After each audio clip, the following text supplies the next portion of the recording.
1964 jusqu'à... Mais bon, c'est aussi grâce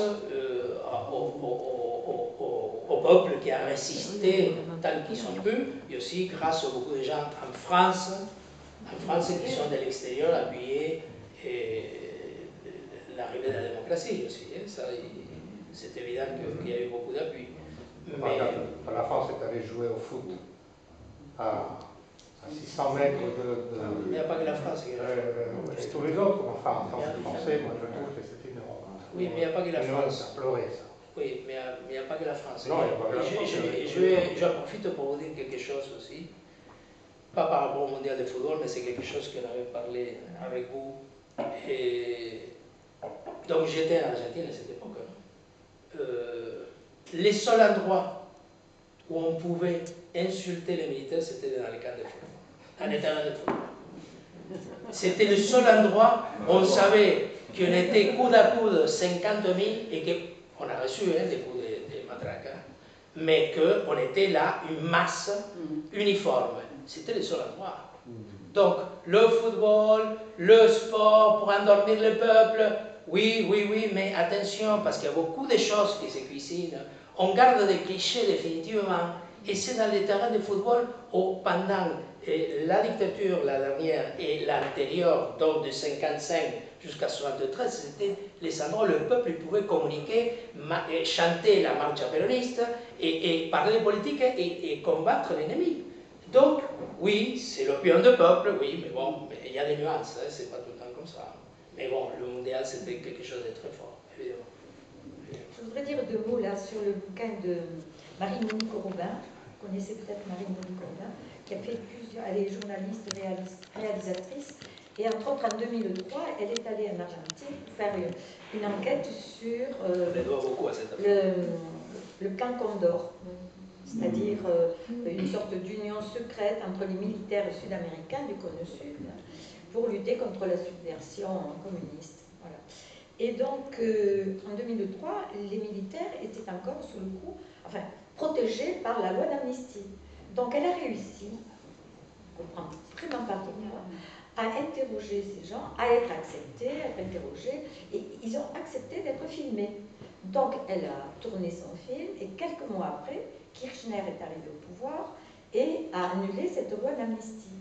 Et du coup, ce film a servi pour les procès qui ont été intentés contre les militaires.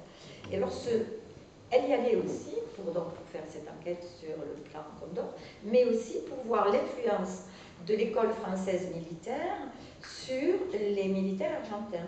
Et effectivement, il s'avère que ces militaires ont pris comme modèle, entre autres, la bataille d'Alger et les méthodes utilisées par les militaires français en Algérie. C'est les OAS qui sont partis d'Algérie, qui sont rentrés en contact avec les militaires argentins, et c'est cette école-là qui a pris dans le corps de l'armée argentine.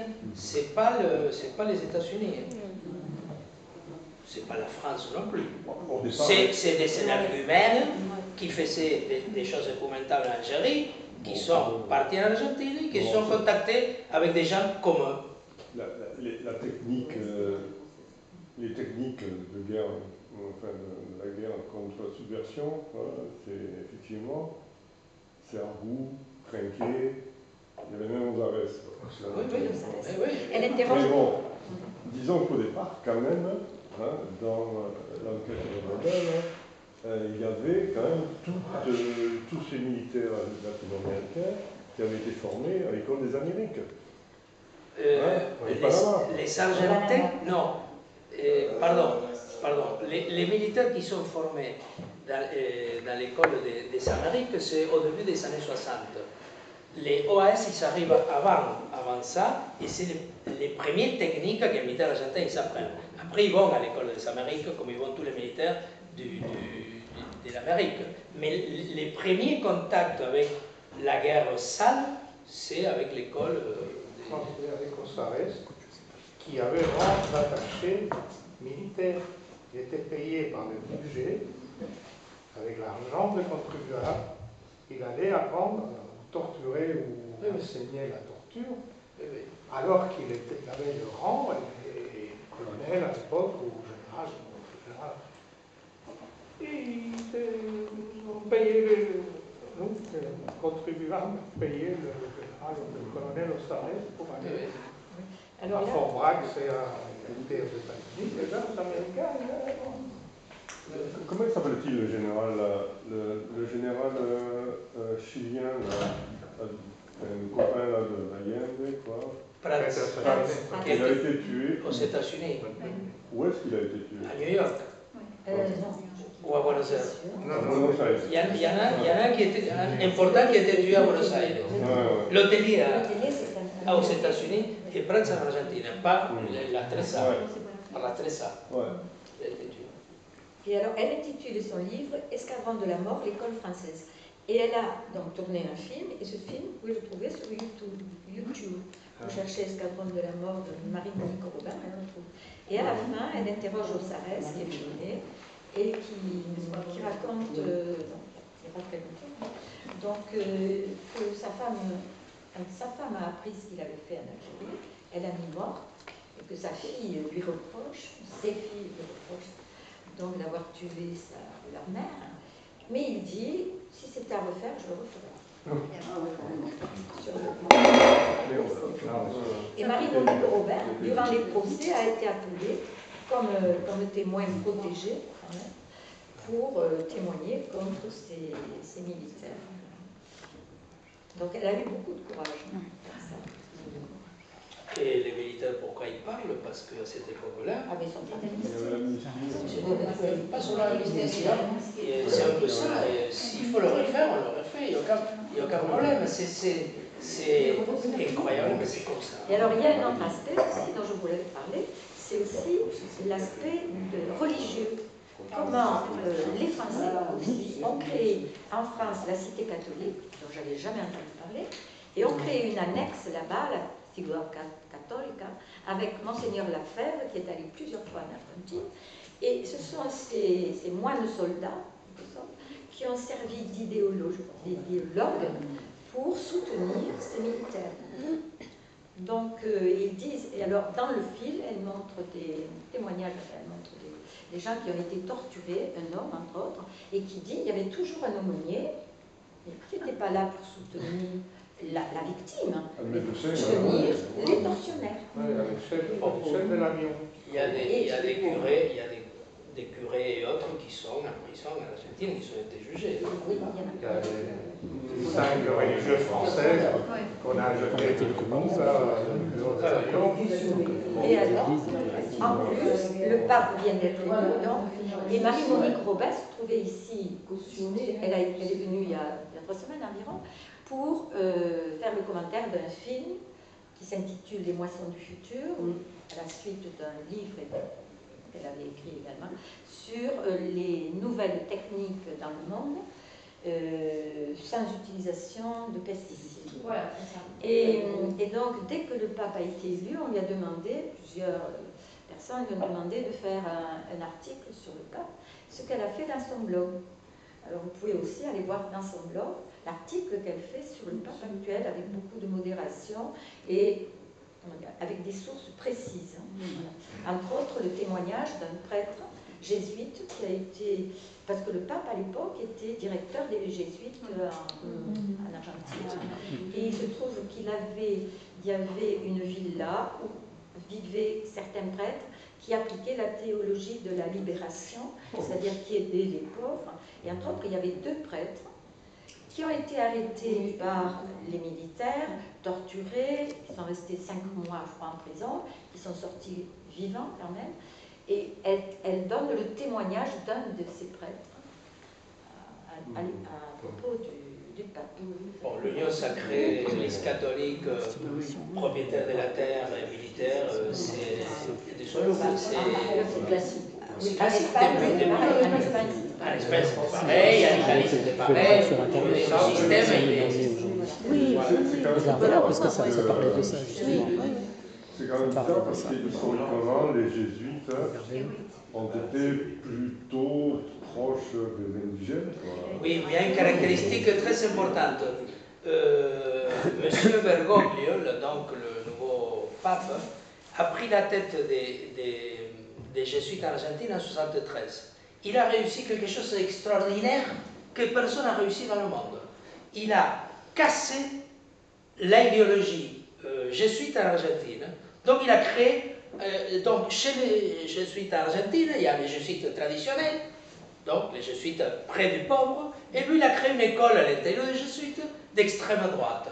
C'est quelque chose d'extraordinaire. Donc il a commencé sa carrière politique en créant son propre clan, à tel point il y avait des controverses, que pour donner des stages, pour donner des cours chez les jésuites, il fallait qu'il appelle des jésuites étrangers, parce que s'il appelait des jésuites que lui choisissait, personne n'y allait. Donc, voilà. Voilà. Mais bon, ça c'est un détail par rapport aux atrocités autres qu'il connaissait et qu'il a rien dit, quoi. Et Daniel Merlet, aujourd'hui, donc, faisait son émission sur le papa. Et demain, et ça va continuer demain. D'accord. Mais ça peut être entendu sur Internet, on peut l'attraper sur Internet.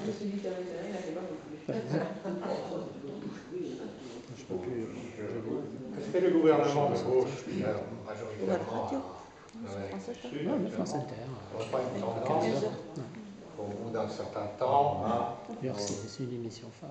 par exemple au Brésil, à composer avec les finances internationales, disons, à glisser un petit peu vers la droite. C'est-à-dire Obligé, quoi.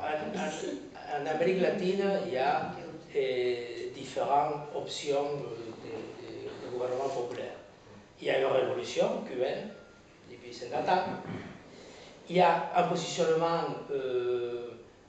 très socialiste, on va dire qu'on peut l'identifier au Venezuela, en Bolivie et un peu moins au Nicaragua et en Équateur. Et après, il y a un positionnement centre-gauche, qui c'est le cas de l'Argentine, l'Uruguay et le Brésil. Et malgré que le président uruguayen, c'est un ancien tout pas mal, mais bon, une chose c'est être guerriero et une autre chose c'est gouverner un pays, ça change complètement. Et donc, il y a trois lignes différentes. Et oui, j'imagine qu'ils essayent de composer.